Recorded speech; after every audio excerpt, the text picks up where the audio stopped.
I am Dr. Rhee, chiropractor for women and children. Mm-hmm. And then this is Maple. Yep. Our mascot. Miss Maple. Yes. And then Dr. Kelsey. Kelsey. I'm a physical therapist by trade and a provider for women and children as well. Recording this back to back is interesting. I was just thinking that.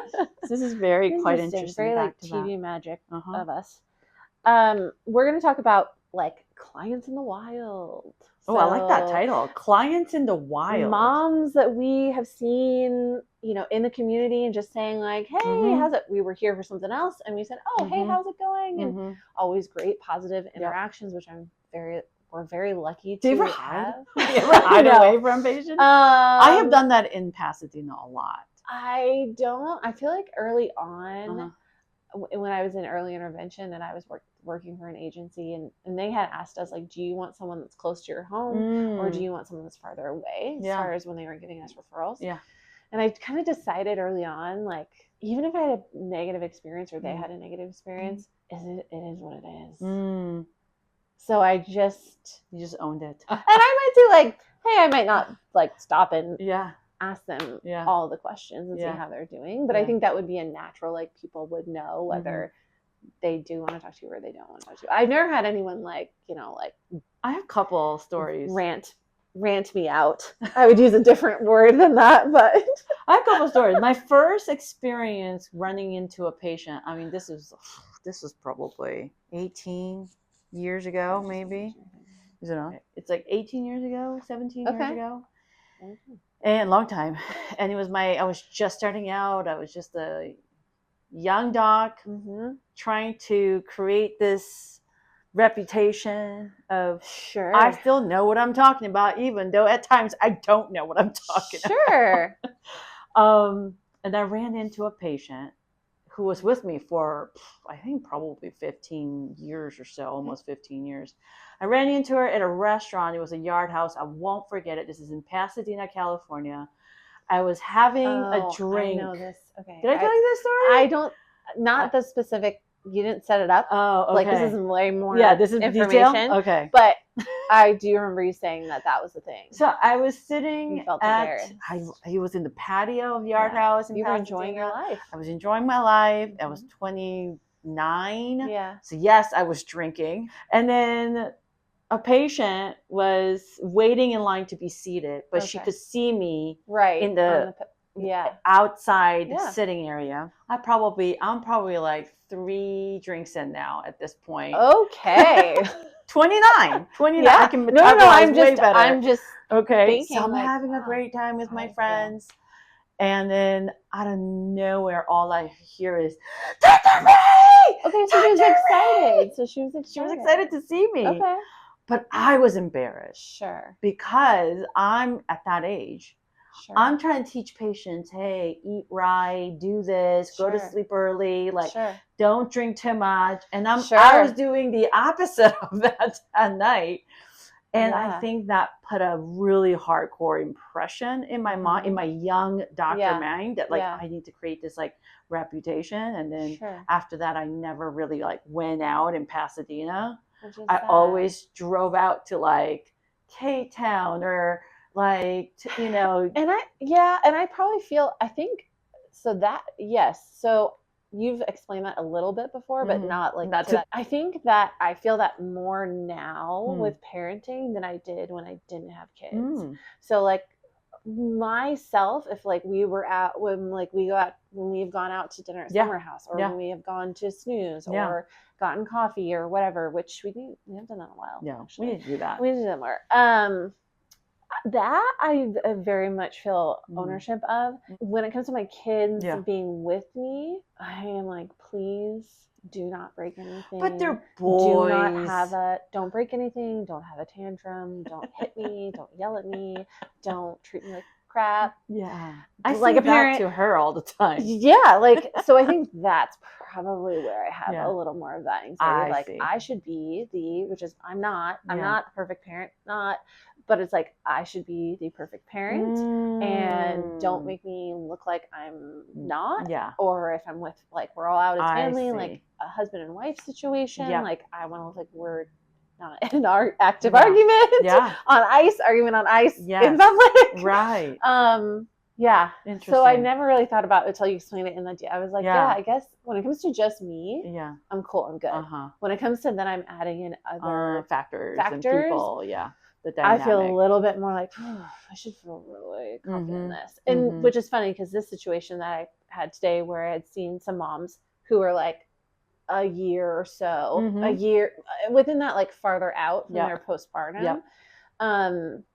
It just, a couple of things dawned on me that was interesting. I was like, this might be a good topic. So I think what I walked away from those interactions with was just the confirmation that when it comes to healing postpartum, it's okay that you start to almost like have that lift of that brain fog or lift of that understanding of your healing sequentially.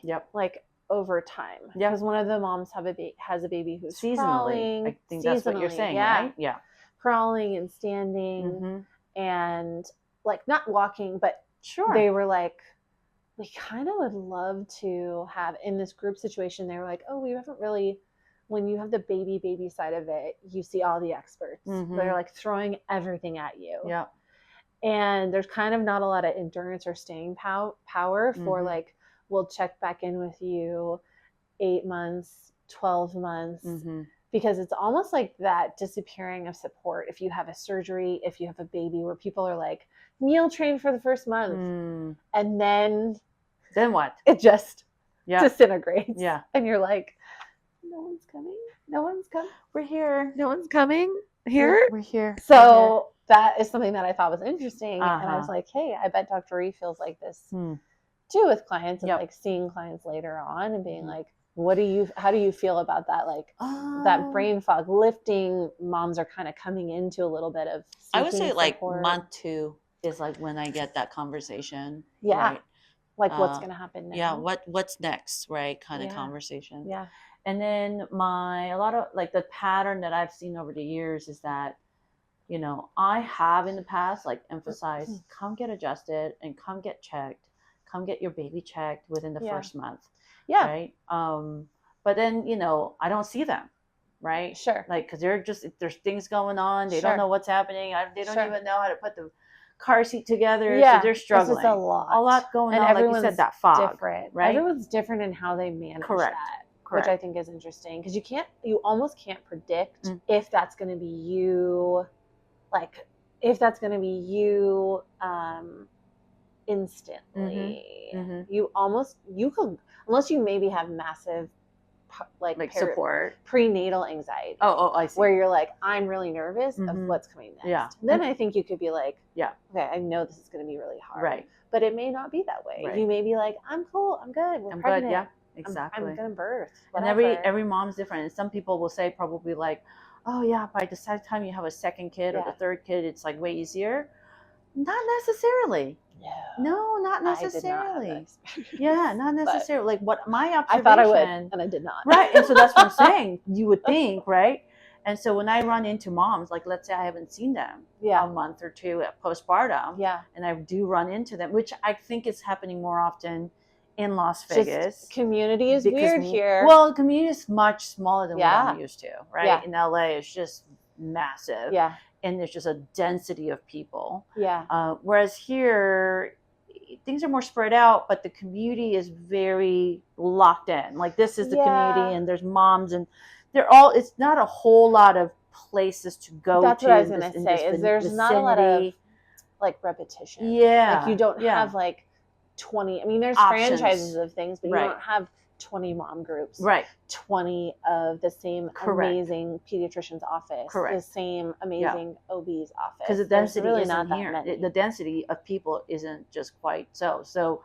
When I do see them at that point, and again, I don't, you know, I've only been here for a year, so I can't say that I've ran into a lot of my patients, you know, like in the streets or anything, and sometimes on the street, wild on the street, concrete jungle, wild on the street, the last wild. But also, I've noticed that people don't recognize me because I always wear the same clothes in front of them. So then when I have my hair down and doing stuff, I realize they don't recognize me on the, just in the wild, I guess you can say. But when I do, but going back to that, if I do have a chat, or I'll reach out to them or something like that, it's just like, okay, now I'm ready to come see you. Yeah.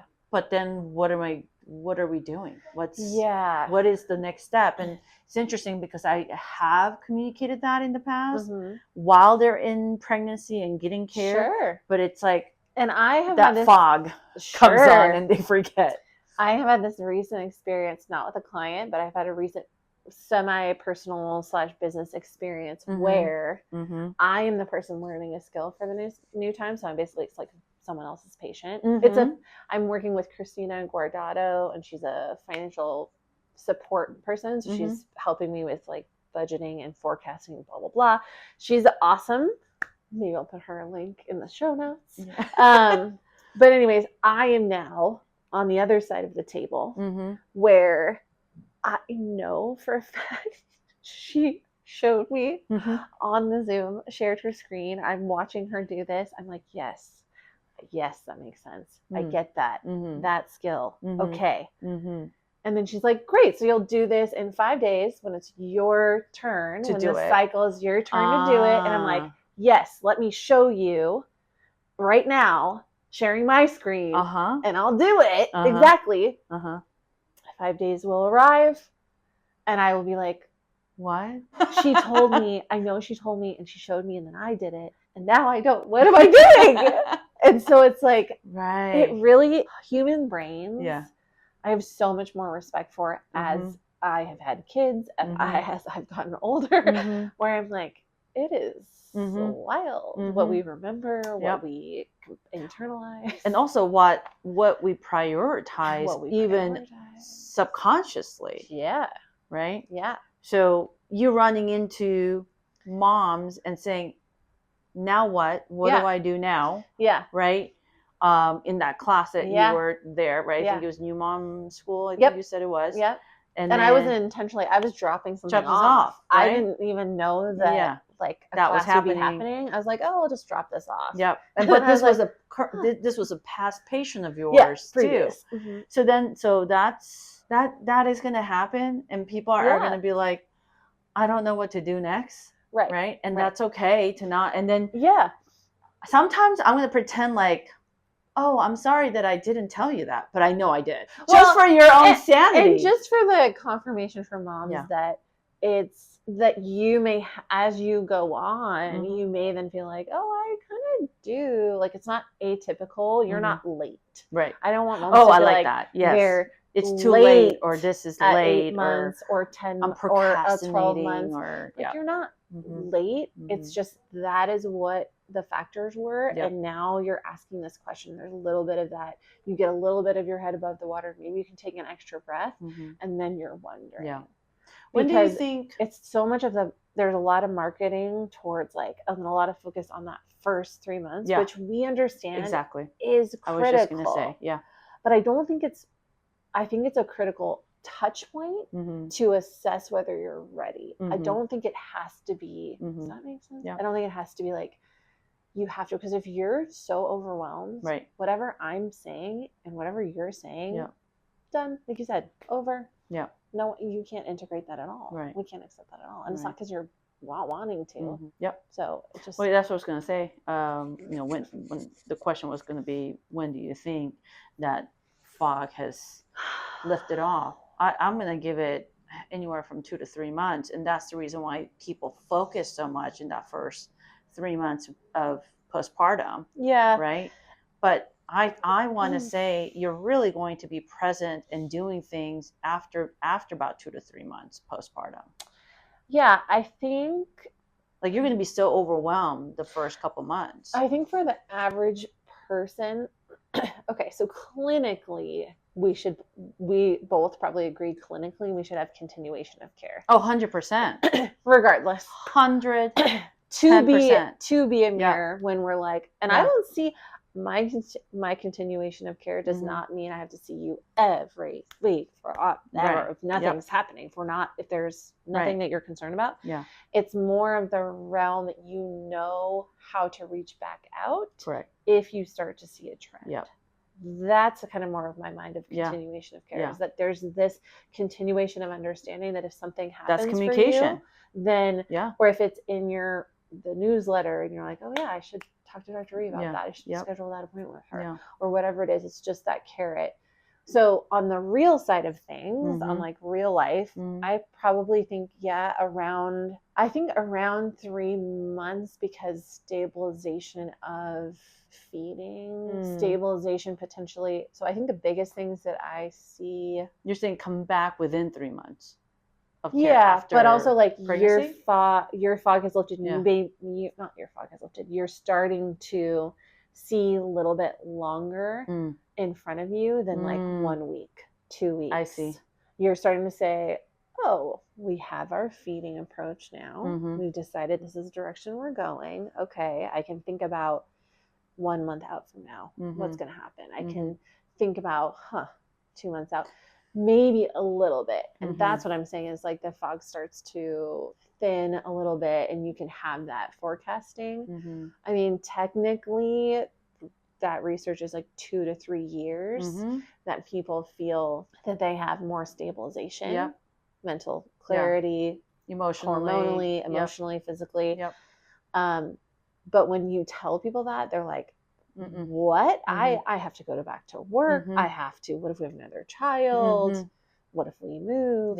So I would say usually once you get that feeding understanding for you and your family, you can start to be like, oh, dad's going to feed him a bottle. Partner's going to feed him a bottle. Right. I have 1 moment to think about what's happening to my body. So and that's when it's like, maybe you would be like, oh, I see Dr. Rhee in the grocery store. And I'm like, yeah, I need to go see. I gotta text her, or I gotta like set something up with her, or whatever it is. I had recently had a patient that came in postpartum, month and a half out, maybe month and a half, maybe five weeks out, I think, and so right before her 6 week. Yeah, and then so I always try to tell moms like, just come in when you're ready, when you feel ready to come back, because I used to tell. Before in the past, come get adjusted right away. Don't wait a month. Come get adjusted and bring your baby. And back in the days when I used to do so I used to also do home birth with some midwives back in the past when I was younger and I didn't require as much sleep or consistent sleep. And so I used to get the mom adjusted after birth to help them eliminate whatever else that needs to be eliminated after birth. Fluid. And then also check the baby. As soon as they done the bonding for a little while. And then so I just felt the importance of getting checked, your spine, your nervous system getting checked immediately after birth. And that can be another topic in the future as well. But now I just kind of give them a lot of leniency and I say, you just come when you feel like it's the right time for you to come. And some moms are more apprehensive about leaving their home within the first month, right? There's a whole the postpartum center in Korea. That's a big part of our culture. It's a Korean. And you don't leave that center for, I think it was 2 months or 3 months. You do not leave. Like people can come visit you at some point, but you cannot leave that center. Anyway, so I think the big thing for me, when I do see moms in the wild or they finally reach out, a month later or 2 months, that one patient that I can think of right now recently that happened was she came in at 5 weeks or so. That was the story that I was going to give you is that, she was just like, I wish I would have known to bring her sooner. Because she had some. And you saw them prenatally too, right? Prenatally, yeah, exactly. Which is. And I have had conversations about coming all the time, but it just doesn't stick, right? During that time, because you are worried about just giving birth at that point, and who knows rightfully what, so. Socially, like within your partner dynamics, within your family dynamics, who knows, like what's happening there? What is happening, like job, Who knows? Right? Someone passed away. I don't know. Stuff like crazy stuff. You don't anticipate that your previous postpartum anxiety or depression is really ramping up, and it really is. Yeah, so it's hard to know. But like you said, even like the presence, I would always, this analogy will not, I don't know, I think you'll like this analogy. Community, tell us if you like it or not. I feel like the catch and release. Interesting. Okay. Of like that first month to 2 months max. Like, I think that is the most important. We're catching you, we see you, and then we can pretty honestly, with the amount of moms that we've seen, and our just intuitive level of like whether we know that this is someone who's ready for support or not. Right. I think we could confidently say like, okay, I see that maybe community would be better for you right now. This is my recommendation for your body, but this is also a recommendation for if you're just needing that more open support. See me when you're ready. Yeah. You have to be ready. And I think that's what it comes down to. Catch and release is like, I'm gonna support, sprinkle this on here, and then we're just gonna plant the seed. A little air tag, and then we're gonna just let you go. And that's kind of a little bit of like the community aspect or the social media aspect that is hard sometimes. But the fact that we're still out and around, and if it spurs anything for you, my hope, like that's our hope, that when we see you, we're so proud of you for thriving and doing what you're doing. If you have those thoughts or those concerns, that's where we have an opportunity. But I think that's kind of what was like seeing these moms in the wild, and it always makes me feel better when I see them. Just like, hey, cool, we're seeing you're so big. Like, so to circle back, right? Me at 29 having 3 cocktails and a mom calling me out on it. Not calling me out, but she was just like, oh my God, Dr. Rhee, you're drinking out in public experience and traumatizing me, right? Versus now, I'm going to have a drink and you're going to see me. And it's going to be like, you can come and talk to me. Yes. And that's what like I was going to say. Authenticity. Yeah. It's let's have a drink together. And if you want to talk about what just happened 2 months ago when you were having a baby, I invite you to it. And then if you're like, at 46, I think I'm okay. Yeah. And then if you're, if you're coming up with like, they have questions, they're like, I don't know what to do. I don't know what to do, or I'm having this thing. And I think we've probably, just working in direct pay, we've been able to go back and forth to say, totally get it. If you want some one-on-one care, that's why we can come set up something. Right. Tell me more about it right now. Right. But knowing that like you can set something up, and knowing that we won't penalize you for asking us, but we will consistently remind you your best option is to come see us. Yeah. Or have us come see you. Yeah. It's like either or. But hey, it rips the Band-Aid off and being like, I don't know what's happening. It's a different problem than what I thought. And now it's, The takeaway point of all this is really when you're ready. Because you can, I've had patients come 6 months later or a year later and they'll be like, Dr. Rhee, why didn't you tell me to come sooner? And we're not, what is it? I'm here waiting for you, that's all. We listen, we don't judge. Right. It's like, I'm here. We listen, we don't judge. That is, we're just reminding you like, hey, it's hard. It's hard to remember. There's a lot of that input at the beginning, and then people just kind of taper off. Yeah. And sometimes you don't get that support anywhere else. It's that fog that we're talking about. Yeah. So maybe you watch something. You watch something because it's playing in the background while you're doing your dishes or cleaning, tidying up, or folding the laundry. Hopefully you're watching us. Hopefully you're watching this in the back. That's what I'm saying. Listening in the background, and you're like, I should call. Maybe I should call. Or maybe I should go to a workship. Or maybe I should go to an event. Or anything something like that. That's going to help you in that community. I love a mommy and me groups too. Yep, which are growing. So there's always there's a new one on Instagram if you want to search. There's always a new one. So I think that's just that. Like that was an interesting. It was a kind of organic topic that just came up. Yeah, I think it's the reality of when people wonder if that ever changes for a mom and they have more of a chance to reach out for support. Sometimes it's at that year. Yeah. Sometimes it's at 6 months. Yeah. And sometimes they're like, I'm ready for that support. Yeah. 15 days in. Yeah. And that's okay too. Yeah.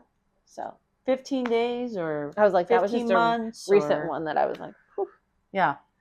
early. Well, okay. Well, that was a good topic.